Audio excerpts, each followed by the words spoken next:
Twelfth class, कैसे हैं आप सब? आई होप आप सब ठीक होंगे एंड अपनी स्टडी कंटिन्यू कर रहे होंगे। तो देखिए स्टूडेंट्स, लास्ट वीडियो में हमने रीड किया था कि जो पीजेंट्स थे वो क्यों फेल हो गए थे टैक्स पे करने में, यानी कि वो टैक्स क्यों नहीं भर पा रहे थे। क्योंकि हमने बात कर ली थी कि टैक्स रेट जो बहुत ज़्यादा हाई थे, ठीक है, वो इतने सक्षम नहीं थे कि वो सारे टैक्सेस को क्या कर सके, भर सके।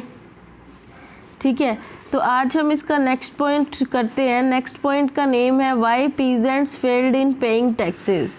अब पीजेंट्स कैसे फेल हुए टैक्स पे करने में, तो देखिए हाउ देयर पावरलेस, कि कैसे कैसे जो पीजेंट्स की जो ज़मींदार्स हैं उनकी पावर्स कम होने लग गई थी।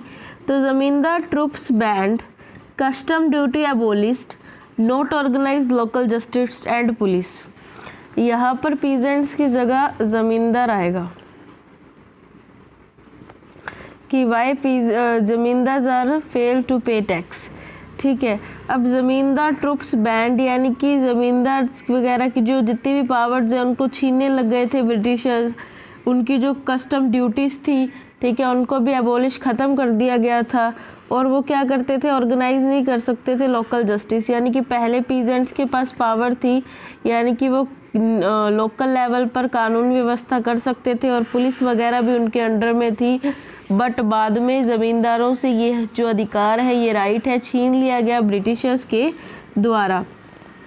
फिर है sometimes jotedar told the peasants not to give tax to zamindar. जो जोटेदार, अभी जो जोटेदार वर्ड्स आया ये है क्या, तो जोटेदार जो ये वर्ड है, जोटेदार का मतलब होता है रिच ज़मींदार।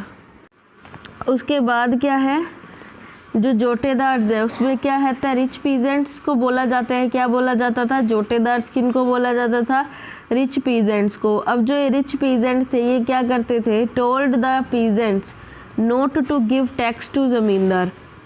ये बोल देते थे पीजेंट्स को कि आप लोगों को क्या करना है, ज़मींदारों को टैक्स देना ही नहीं है। ठीक है, अब जब ज़मींदार जो पीजेंट से टैक्स नहीं ले पाते थे तो वो आगे ब्रिटिशर्स को कैसे डिपॉजिट करवाएंगे, और अगर वो डिपॉजिट ब्रिटिशर्स को टैक्स नहीं करवाएंगे तो जो ब्रिटिशर्स हैं वो क्या करेंगे, ज़मींदारों की जो लैंड होगी उनको क्या कर देंगे, नीलाम कर देंगे, ऑक्शन कर देंगे।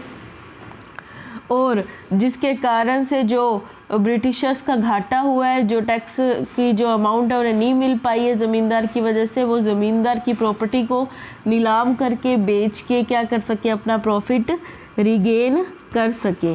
तो ये था जो पॉइंट था कि यहाँ पे क्या था कि जो ज़मींदार है वो क्यों फेल हो जाते थे टैक्स पे करने के लिए। नेक्स्ट पॉइंट आता है हाउ ज़मींदार रेजिस्ट। अब ज़मींदार रजिस्ट कैसे थे, टिके हुए कैसे थे, तो zamindar save their land through many ways such as. अब ज़मींदार है वो क्या करते थे, अपने लैंड को बचाने के अलग अलग तरीके ढूंढते थे, अलग अलग तरीके खोजते थे ताकि वो क्या कर सके, अपनी लैंड को नीलाम होने से बचा सके। पहला जो तरीका था वो क्या था, ज़मींदार वर transferred there land.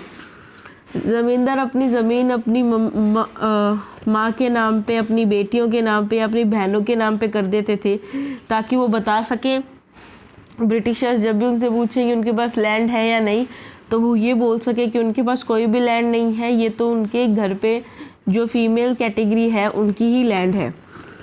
Next point है जो ज़मींदार है वो अपना एजेंट भेजते थे, किसको, फिशिकिस सेल को।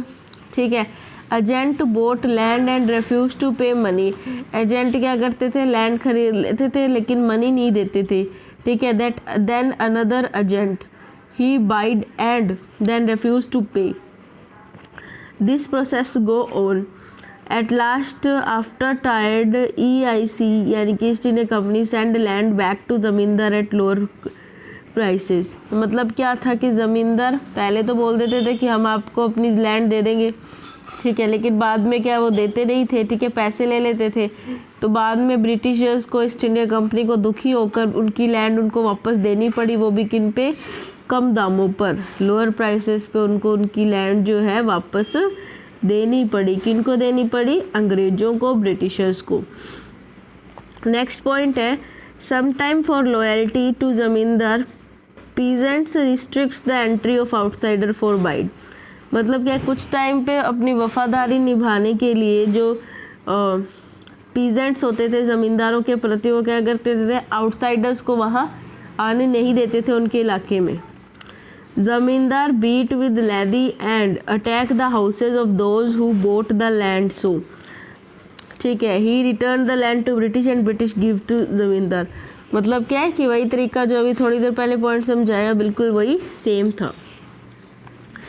नेक्स्ट जो पॉइंट है वो है राइज ऑफ जोटेदार। जोटेदार मैंने अभी आपको बताया था कौन थे, रिच पीजेंट्स को क्या बोलते थे, जोटेदार्स बोलते थे।